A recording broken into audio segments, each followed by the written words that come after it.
Noisy, active, crowded, but never boring. This is Chinatown in Manhattan, New York City. I'm the NYC Traveler.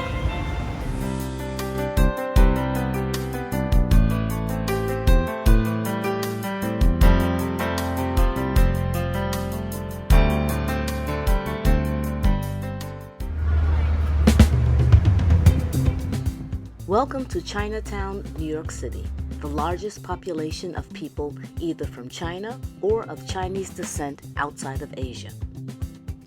The oldest Chinatown in America is San Francisco, where large groups began arriving in the 1850s. However, the largest one is in Manhattan.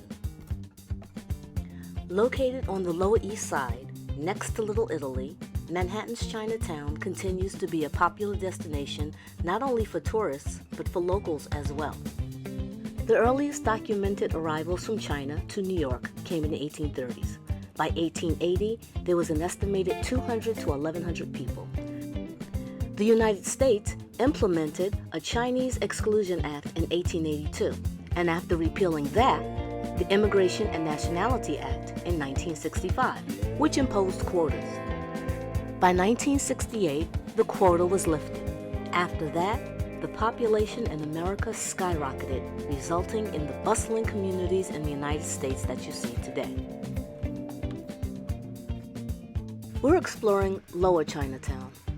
This area is famous for Canal Street, which many people think that's all there is. Actually, the area is very roughly within Grand Street, East Broadway, Essex Street, and Lafayette Street. Those so-called boundaries are just a guess. Chinatown is growing and expanding its boundaries. Indeed, at times, Chinatown, Little Italy, and the rest of the neighborhoods merge, mingle, and coexist. So let's get there. If you're coming from Brooklyn, you might walk, bike, or ride over the Manhattan Bridge, which is not only a way to get to Chinatown, but an architectural part of the neighborhood with shops and stalls all throughout the base of the bridge. Driving seems like an option, whether from Brooklyn or New Jersey. Coming through Manhattan might put you on Canal Street or the Bowery, main streets that weave through the neighborhood. But parking might be a problem. The most convenient way is probably by subway. Take the N, Q, R, or W to Canal Street. You can also take the 6 or J. You'll come right out where you can start. When you first get to Chinatown, it might be busy and confusing. Don't worry. At Canal and Baxter, there is a tourist information booth and a map to help you. The booth is very colorful. You can't miss it. So, snap a photo of the map, get a few brochures, and you can be on your way. If you prefer, there are guided tours that you can take of Chinatown and Little Italy combined. Before you explore the many tiny streets that weave in and out of Canal Street, start here at the MoCA, the Museum of Chinese in America. Don't be fooled by the size. There is a lot of information packed in there, and you will leave with a great sense of understanding and appreciation of the culture you're about to see.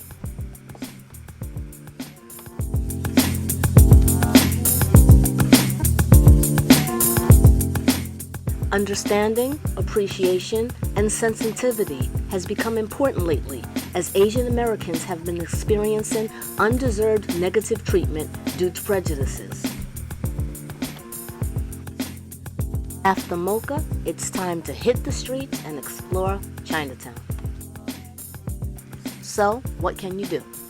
Chinatown does have sights to see, and here are some of our choices. Greeting you to Chinatown right off the Manhattan Bridge is the Mahayana Temple, the city campus of the oldest Chinese Buddhist temple in the United States. The Eastern States Buddhist Temple of America was founded in 1962 by Mrs. Annie Ying.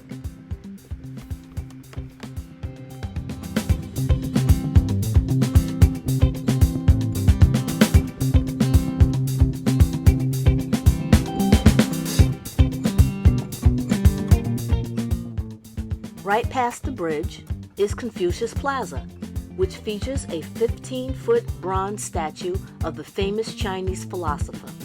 The construction of the plaza sparked protests because the contractor initially did not hire Asian workers. The plaza on the Bowery has housing, stores, and services for the community.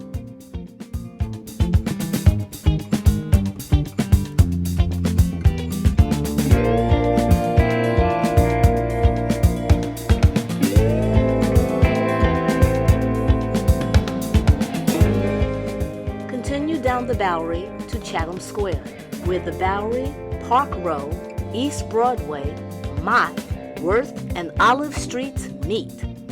There you'll find the Kim Lau War Memorial, named after Lieutenant Benjamin Ralph Kim Lau, and is in honor of Chinese Americans who died during World War II.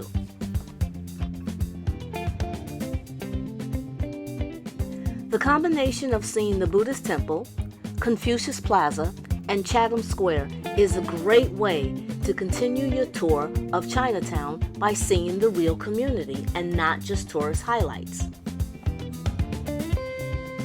Up Canal Street and over to Broadway, start your shopping at the Pearl River Mart. Despite the fact that trade was forbidden between the U.S. and China in 1971, Ming Yi Chen found a way and started a store to break the mystery of Red China and to provide the New York Chinese familiar products from home. And the store still has authentic products, as well as souvenirs and trinkets to remember your trip by. If you can't get to this one in Chinatown, there's also one in Chelsea Market.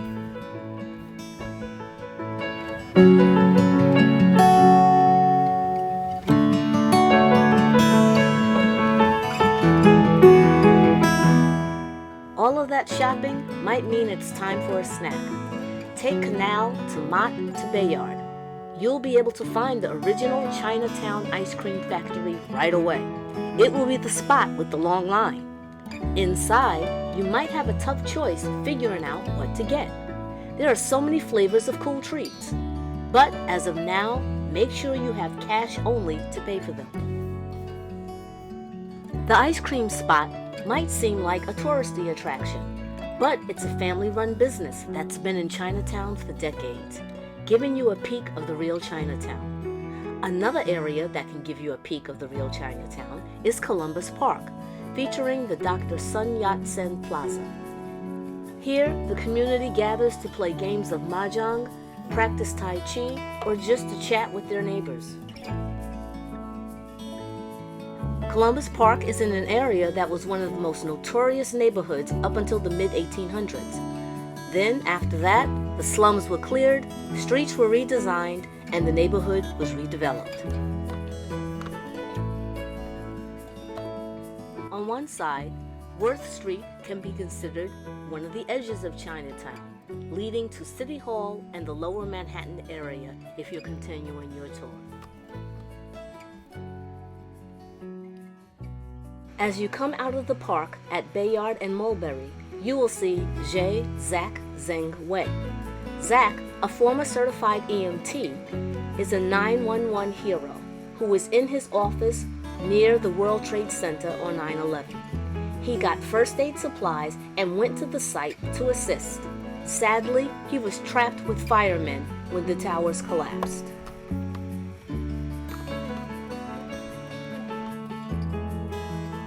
As you walk down Pell Street, you might look up and see a golden horse beckoning you to an alley. That is Doyer Street, which curves and takes you back out to the Bowery and Chatham Square.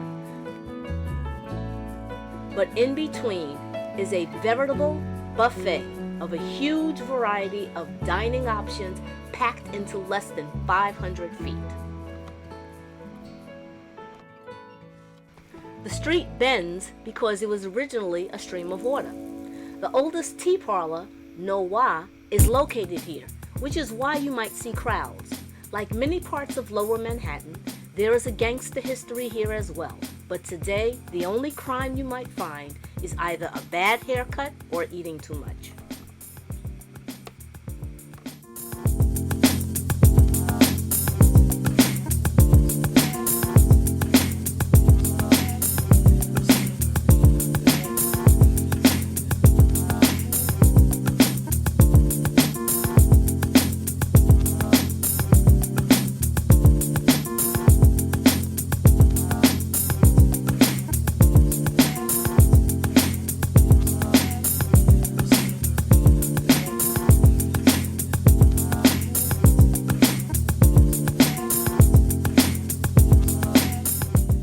On Pell Street, on the Bowery, is the Edward Mooney House, a landmark building from the late 1700s.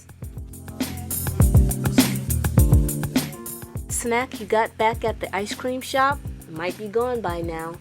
Fortunately, Chinatown gives you more than enough options to decide what it is that you would like to eat.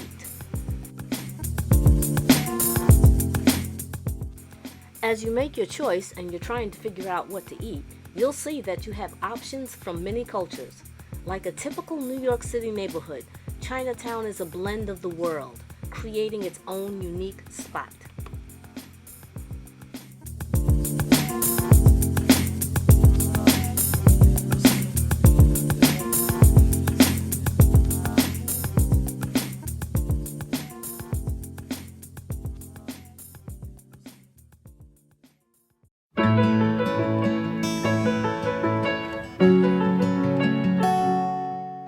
Different religions coexist side by side.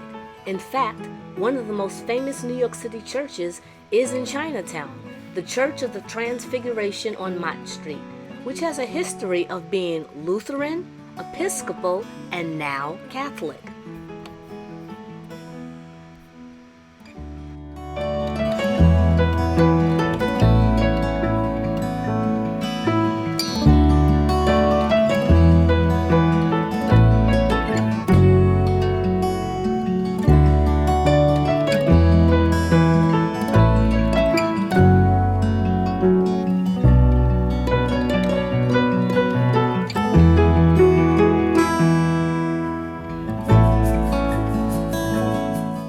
It's easy to feel like you're in another country and that this is a tourist attraction, with all of the options and feeling like you're at a big street fair. But remember, this is a real, live, thriving community where people live and work. Respect the people as they go about their daily lives.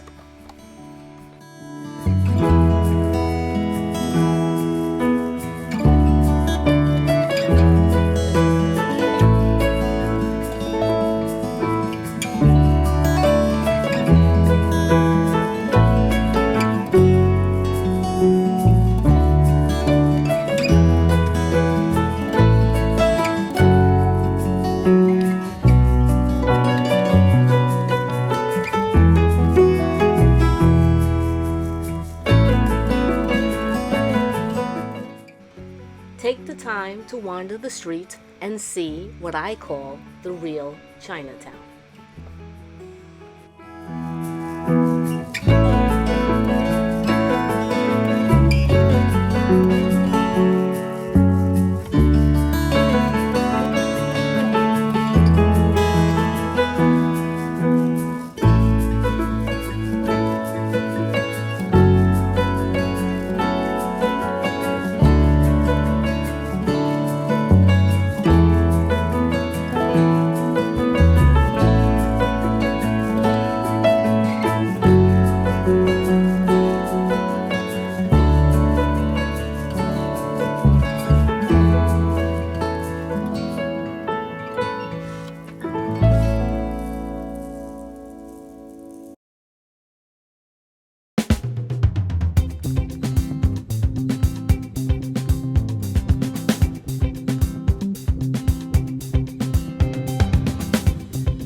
Thanks for touring with us, Lower Manhattan, Chinatown. I'm the NYC Traveler.